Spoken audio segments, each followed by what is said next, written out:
Welcome to Blizzard Fire. We hope this video helps fire up your solution.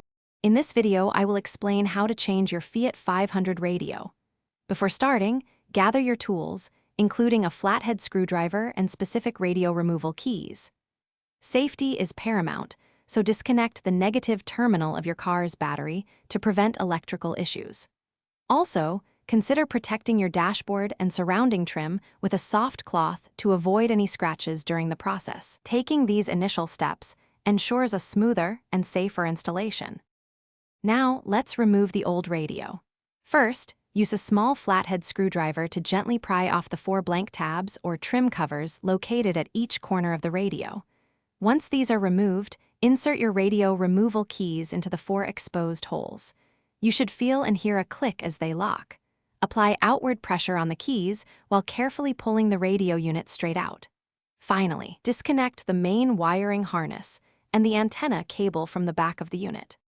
With the old radio out, it's time for the new one. Connect your new radio's wiring harness adapter to the factory plugs in your car, matching colors where possible. Then, attach the antenna adapter to both the new radio and the vehicle's antenna lead. Carefully slide the new radio into the dashboard opening, making sure no wires get pinched or tangled.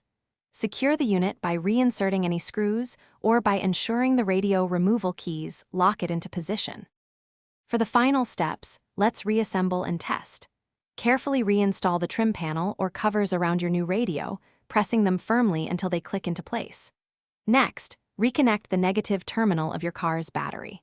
Turn on your vehicle's ignition and thoroughly test all functions of your new radio.